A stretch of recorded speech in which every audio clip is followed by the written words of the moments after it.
Good afternoon, world, and welcome to Code of Conduct, the backend engineering podcast, which is by engineers and for engineers. We have got a really special show lined up today with our guest. We are joined by Jessie Newman, who is currently an Algo engineer at Hudson River Trading. So, hey, Jessie, thanks for joining us. Hi, I'm excited to be here. So now I've seen a number of your talks, you've spoken at a number of events, but for our listeners who don't know who you are, could you just give us a little bit of a background into who you are, where you're at in your career, and I guess how you got started? Yeah. So I have been programming I've been in the programming industry for like 7 years. So kind of like my journey through that is I did computer science in college, so pretty like traditional path. And in college, I did a lot of internships and ended up interning at Google. And so then right out of college, I started at Google. I worked there for 6 years. I worked on a couple different teams. So I worked on Google Drive and Google Search and Google Maps. And some of those were front-end teams and some of them were back-end teams. And then I left in 2019 and switched to finance. So I'm now an algo engineer at Hudson River Trading, which means that I create tools that are used to create trading algorithms that we launch on a variety of different stock markets. So that's sort of like what I've been doing, what I'm doing now. I also do a lot of like conference speaking. So I spoke at like 7 different conferences this year on like a variety of different topics. And that's been kind of like my fun pandemic hobby. It's nice to see that you've found something useful to do with your time, because I have managed to consume Tiger King, Love is Blind, like all of the useless pandemic TV, but you've been doing something productive, which is great. Now, I'm really interested because you had like you say, like a fairly traditional entry into the engineering world, studying computer science, nothing too earth shattering there. But straight out of college, you got an internship at Google. And that's got to be, for a lot of people, like, the goal. It's what they want to do. So how did you navigate that straight out of college? So I guess I have 2 answers. So the first is it was like absolutely my dream company. That was the top choice. That was what I wanted. And I've come to realize over time that like my idea of what a dream company is has shifted a lot. I think what I really cared about then was like prestige. I wanted to get into the most difficult place to get into. I wanted to get in somewhere that had all the perks, I wanted free t-shirts. I wanted to take naps at work. I still do want to take naps at work, but like in general, like the things I was looking for, like free food, feel kind of silly in retrospect. And I don't know, I feel like a lot of what I ended up looking for in a company the second time around was things like a culture where I felt people respected me, and a clear like career path, and like things that like are not what I was looking for the first time. So like, I did get the job at Google, which is what I was going for, but like, I'm starting to think maybe that's not what I should have been going for. But as for like how I navigated that starting out, I think there's a few things I did well and a few things that I did wrong and that I think I've done better the next time. So things I did well were I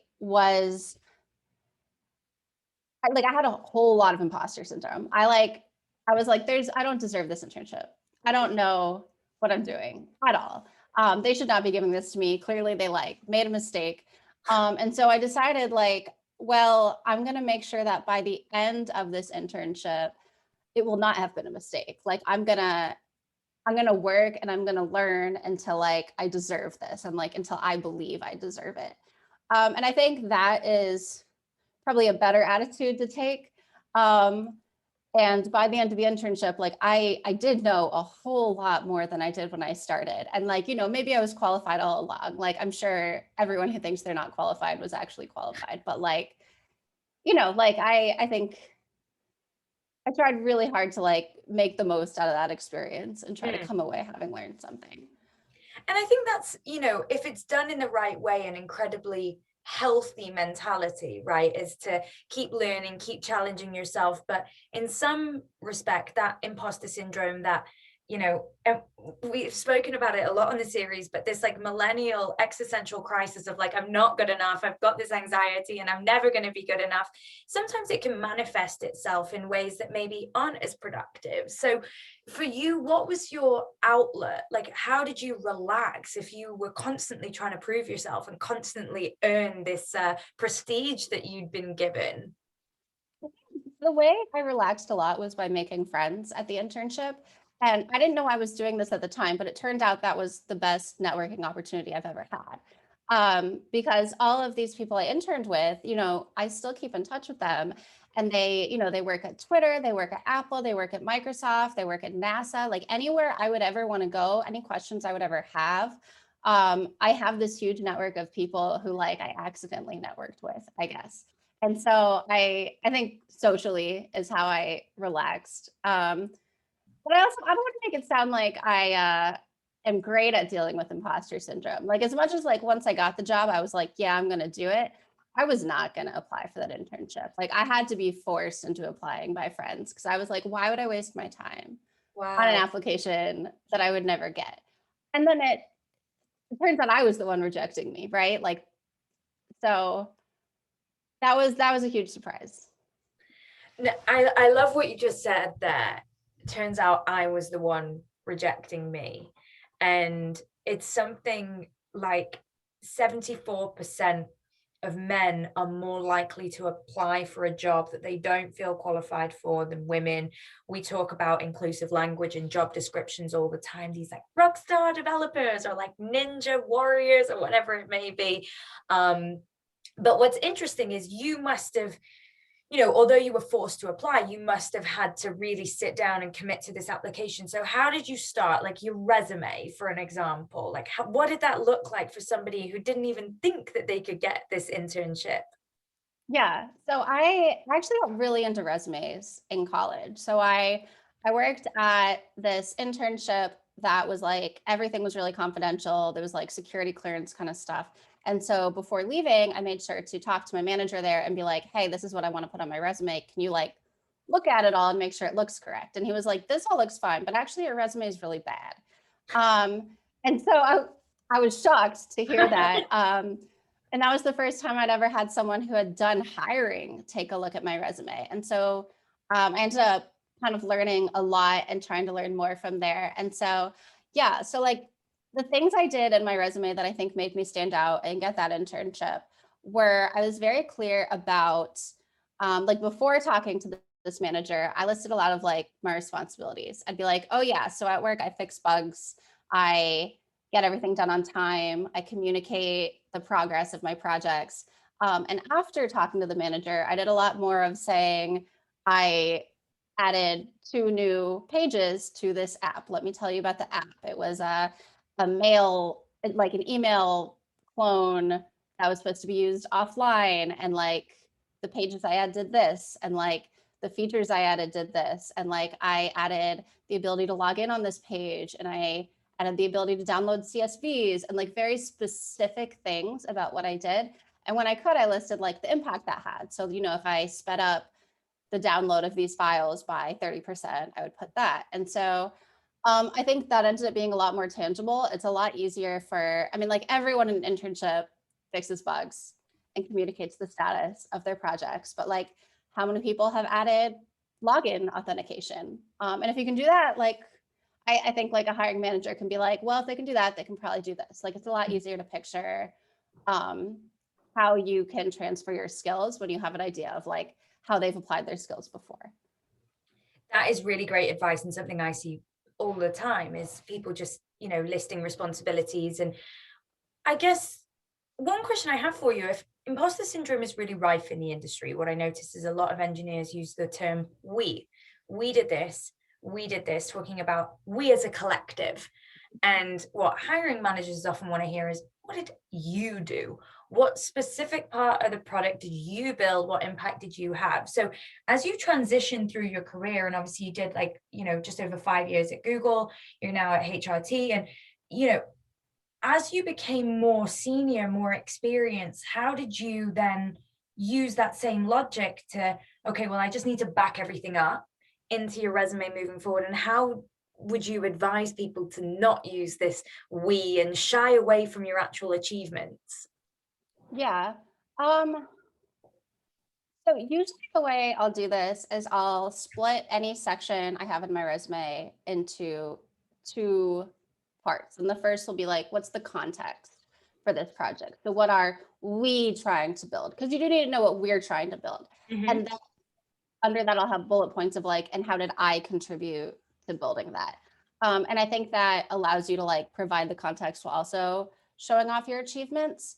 There's also, I a little bit feel like if you and one other person are doing something together, you don't always have to like downplay your involvement. I see a lot of people be like, oh, I built this in a team setting, or I helped with this. And like, if you're doing 60% of the work, like everything's a group project, it's fine to take a little bit of the credit there and kind of just be like, yeah, I did it. If you know enough about it to like talk through it. Mm. And so do you find then that because that's industry wide, right? Like I feel like a lot of people share that difficulty in bragging because they feel like Yeah. that's what it is, when really it's just a description of what you're actually doing. But that must translate to interviews too, right? So how do you combat that? Oh God, in interviews, I honestly, I find behavioral interviews, any interview where I have to describe the work I've been doing, extremely difficult. Like I find those very stressful. I'm a lot better at the like coding parts of the interviews. But I think what I try to do is like, if I ever am going to go into an interview where I know I'm going to have to be like talking about my work ahead of time, I try to like come up with answers ahead of time. So if you like come up with like, what are the most common questions people will ask, will be things like, so tell me about your last project. What challenges were there? Or maybe tell me about a time you were working on a work project and you disagreed with one of the other developers. And I'll come up with the answers to those situations ahead of time. And usually the question they ask, even if it's a different question, the situation will still be the same. Like I can use that situation to answer the question. And I've already prepared talking through it. I've prepared like how to describe my work, how to describe someone else's work. I've prepared like potential challenges that situation ran into and how they were resolved, and how to like highlight my input in resolving it. And that's usually my approach for trying to get that. It's very hard. I find that very hard. Well, I mean, it kind of makes sense that, you really enjoy the coding part of the interview because Google, HRT, they are known for having incredibly challenging interview processes. To someone like me, impossible. I feel like you're a magician with what you can do. But how do you then, in your opinion, how do you feel the technical portion of an interview is weighted against the behavioral? And what advice would you give someone who is maybe stronger in one area and not the other? I think it varies a lot between companies. So like when I interviewed at Google, I did not have a single behavioral interview. It was all technical, at least as far as I was aware, like maybe the lunch interview, I don't know. Whereas at HRT, like it's a little bit fuzzier. We don't really have like behavioral interviews, but like, system design, for example, is a lot more about communication than your standard coding question. So like in terms of weighting, it's kind of hard. I don't know. Like, I feel like you kind of just have to be prepared for all of it. I would say like the way my strongest challenge in coding interviews is the ability to like talk while I'm working through a problem. So like I can usually solve the problem, but if you want me to explain my solution, I'm not great at that. I'm not great at like talking about the trade-offs of like, why am I going this way instead of that way? And those are really important. Like now that I give interviews, I see how important it is to be able to show off your knowledge in those areas. And so I really needed to learn how to communicate those things. And so when I was in college interviewing, I ended up applying everywhere at the career fair. Like literally every company, because I had such imposter syndrome. I was like, I'm not going to get a job. I know I just interned at Google, but like no one's going to hire me. So I applied everywhere. And I ended up having, for a good month or two, an interview almost every single day. Um, the first like 12 went terribly.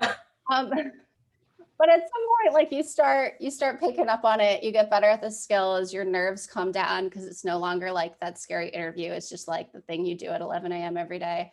Um, and so like, honestly, in terms of getting better at interviews, especially if your problem is like communication, I really recommend just doing a lot of them. Like your top company shouldn't be the first place you apply to because you don't want it to be the first place you interview at. Yeah, that makes a lot of sense, because it is a skill. Like it takes practicing. You were never going to be the best engineer that you were ever going to be like the first day you decided to learn code. So I mean, that makes sense to kind of practice it, harness it, understand what your weaknesses are, and figure it out, and speak to other people, right? Mhm. I guess is probably a big thing. Now, something that I want to touch on is you interned at Google, which to a lot of people would have been amazing. I've made it. I'm on a rocket ship for my career. But you Mhm. still had this imposter syndrome.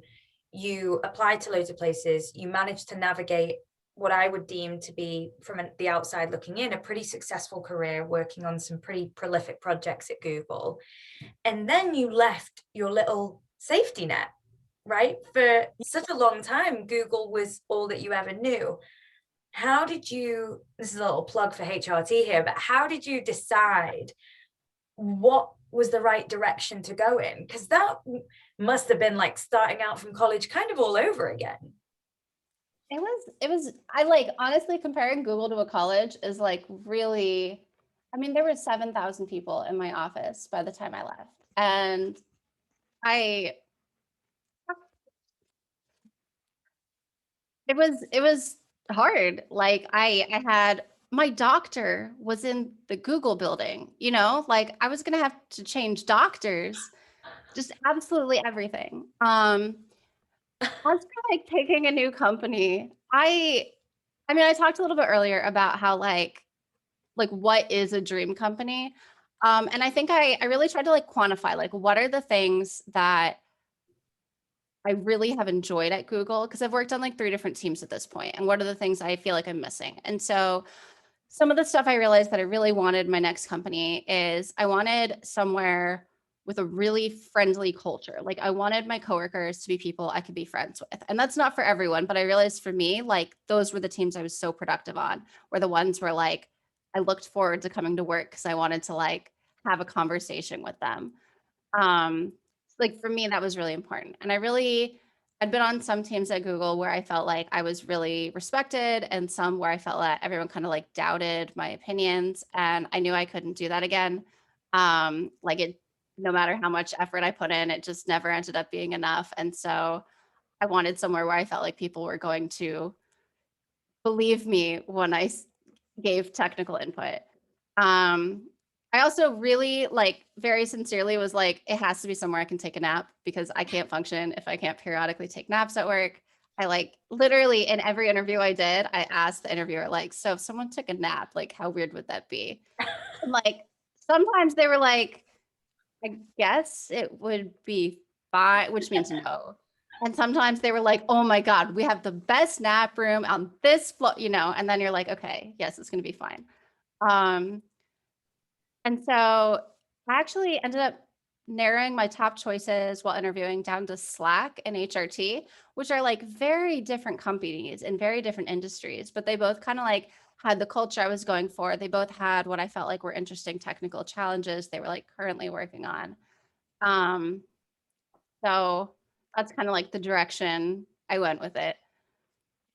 So you'll have to forgive my ignorance here, okay? But the the world of trading, the world of hedge funds is something relatively new to me. I watched The Big Short for the first time about a year ago and just kind of really started to familiarize myself with it.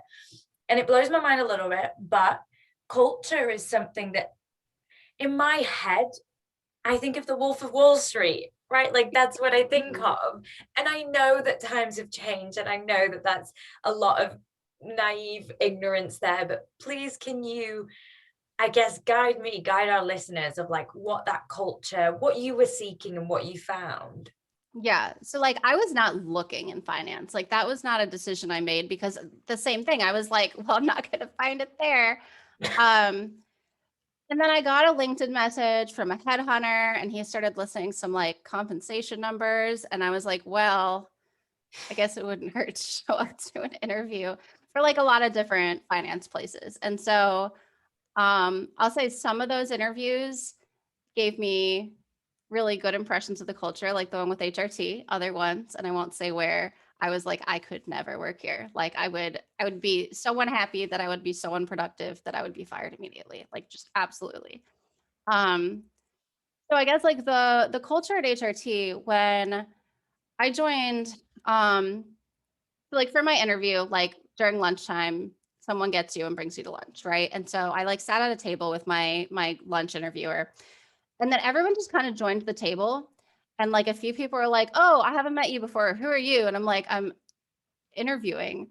Um, and so I just ended up having all these like very candid conversations with people who like did not even realize I was a candidate. We were like arguing about Harry Potter houses and like stuff that I was like, I would have these conversations with my friends. And despite the fact that none of these people have seen me before, they like seem to think, you know, if I was someone on another team, they would be excited to get to know me because they're trying to do that right now. And so like it was just such a great experience that I left it like, wow, like I feel like I would have a really fun time with these people.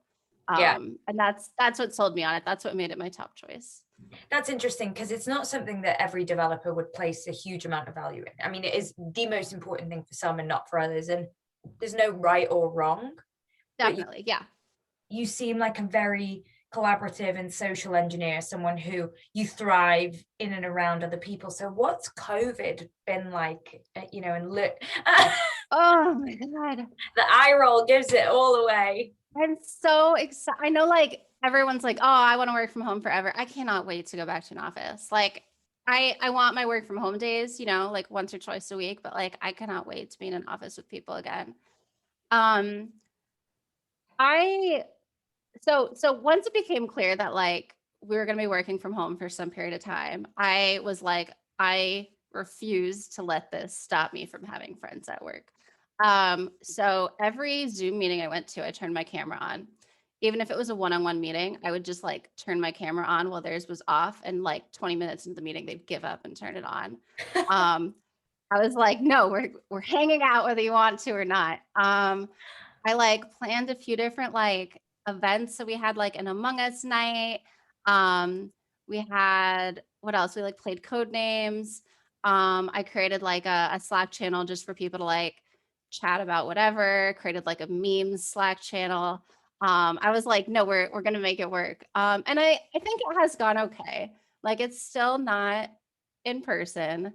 Um, but we're doing an escape room next week, No, virtual. I don't know how that works. Um, yeah, so it has been, I think, as good as it could be. But yeah, it's rough. it's a learn. Yeah, Yeah. I had always sort of I'd never worked remotely and I'd always glorified it and thought it was amazing. And then 2 weeks in, I was like, this is awful. Like my boyfriend would speak or breathe, and I'd be like, do you have to do that so loudly? So I feel you. And it's interesting. Like, I love hearing from different engineers, different perspectives, because a lot of the market, a lot of engineers are like, that's it, the world has changed forever, no one's ever going back. Like, you look at Spotify as a prime example, you can work anywhere in the world and we'll pay you the same and whatever. But it's nice to hear that the office doesn't need to die, and there's so much to be gained from working collaboratively. And I, I guess the question that I have for that is just to go back to what you said about, not just Google, but environments that you've worked in, and working somewhere that you feel respected and that you can bring an opinion forward and it's listened and valued. And, if it's wrong, it's corrected. It's not like ridiculed. How have you found that you have had to change your communication style in terms of, speaking out, getting your voice heard, when it has been people are more reluctant to maybe speak face to face because there's Slack options or there's text or whatever? Noticed a huge difference remotely, if I'm honest. I mean, I guess people can't really talk over you when you're typing in text, or they probably could, honestly. I think there's definitely a lot more potential to like uplift other people's voices. That's, I think, what I've noticed and what I've been trying to use Medium for. So like if someone helps you out with something, you can like say very publicly to an entire channel, like, oh, Joe got this, now it's working. Good job, everyone. You know, like you can use that as an opportunity to share when people are doing great things or to share when people are doing bad things. I don't do that. I've heard stories. I don't know. It's just like a more public medium than I think is normal for at work. But yeah, I don't know. In terms of like having, like feeling like people care about what I'm saying, I guess I'll say that like, I feel like for once, like at this company on this team, like that has been true both in person and on Slack. So no way to compare. I mean, that's good. And I really like your positive outlook that it can be used as a way to uplift people and shout them out and give them praise and stuff like that. Now, your career would be the envy of a lot of developers, and you might not feel comfortable me saying that to you, but it's difficult to deny, computer science educated, years and years at Google, now at HRT, one of the most respected finance firms in New York. Like that's an impressive feat. So, but you're someone who admittedly you have imposter syndrome, or you had, and it's something that you manage internally, you check in on yourself constantly about. What advice would you give to people who are maybe at the not beginning of their career, but 3-4 years in, and they just have a crisis of confidence, they don't know what to do or where to go? Yeah, I think my relationship with imposter syndrome has changed dramatically over time. So, when I was in college, it prevented me from applying for things. I was like, why would I do that? And then the first couple years in industry, I was still doing stuff. I was just very nervous the whole time that it was going to go terribly. And sort of over time, as I've started being offered different opportunities and deciding to say yes to them, I've come to realize that I feel like the whole thing of imposter syndrome is you're like, I'm not sure I can do this. I'm not sure I deserve this. And like, I don't think anyone deserves anything. I think most things like, can you do it? I don't know, but you might be able to do it better than the other random person they were going to pick. So like, as an example, I said I spoke at 7 different conferences this year. I'm not a conference speaker. Like prior to this, I'd spoken at one conference and had a huge fear of public speaking. And I applied to, I think, 12 or 13 different conferences. And I was like, I'll probably get into like one of them because like, why would someone accept me to a conference when I have very little speaking experience and I've never spoken about this topic before? And I got into 7 of them. And I think there's a lot of just going for stuff and being like, I'm just going to hope it works out. And if it doesn't, that's no reflection on me because like, I didn't think it was going to work out anyway. And if it does, like, I'm just going to make it work. And I think usually you can just make it work. So I would say like, just, if you're like, I don't know if I should try product management out, like try it, like, apply for a rotational program, apply for a new job. And if it doesn't work out, get another job after. Like that makes it sound way more trivial than it actually is. But I think like, I don't know, in my experience, taking chances has only built my confidence rather than made me panic afterwards. I mean, I'm taking life lessons from this myself. Like there is this, like we said, for everyone of a certain age and, and beyond, but this kind of like crippling anxiety for a lot of people is like worst case scenario. And I think, you're a testament to, well, what if it doesn't go that badly? And even if it does, what's the worst thing that can happen? And I always say, when people say I got lucky or I was in the right place at the right time, like I'm a firm believer in the fact that you make your own luck. And I think just by consistently putting yourself in situations where you need to challenge yourself, and you're doing things that make you wildly uncomfortable, and the fact that that's paying off in speaking at all of these different events, and such a significant kind of career journey, and such a calm presence that you have. Like, I think it's no wonder. I mean, the last question that I have for you here, Jessie, is, and maybe, I don't know, maybe you don't have a crystal ball, so maybe you don't have an answer, so sorry if it's a loaded question, but not that you're going to be thinking anytime soon, but what's next for you? Do you know at this point in your career whether you want to remain an individual contributor, whether you want to go down a management route, whether you want to find your own startup? Do you have an idea on what the future might look like? Yeah. So I actually asked a lot of friends for advice about basically that exact issue, like 6 months back. And a lot of them recommended me this book called The Manager's Path. And I can't remember who the author is, but I remember they were very cool. And it talked a lot about like what it's like to be a manager versus a tech lead versus like a director at a tech company.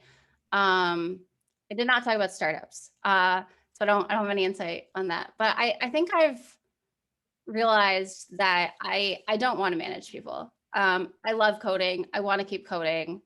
I like taking on more responsibility in projects. And like a technical aspect, like making big technical decisions, and like getting really high priority stuff, working with other teams. But like, I don't know. I hope I can spend my whole career coding. I love that. I love that. Like, I think it's such an undervalued, important thing that so many people need in their life, is to find pure joy and excitement in the work that they do. And I mean, I don't know many people who have that. So I think it's a really surefire way to live a fulfilling life. And you're obviously somebody who's open to change and open to new things. So if one day an opportunity presents itself that might be off the career path that you hope that you go down, I'm sure you being you will explore it. But I love that you've got the dedication and commitment to your craft and what you've worked so hard for. And I love that you're proud about saying that, and remaining an individual contributor is what you want to be, and how you want to stay. And I think I'm excited to see where you go. I'm expecting to see you in the news one day, and you've built something that's going to change the world for a bunch of people. That would be amazing. That would be the real dream if I Yeah. could do that. Well, so I'm going to keep tabs on all of your next events, and I'm going to be like, we had her on the podcast, don't forget. Well, thank you so much for joining me. I've really enjoyed our chat. Thank you so much. This was really fun.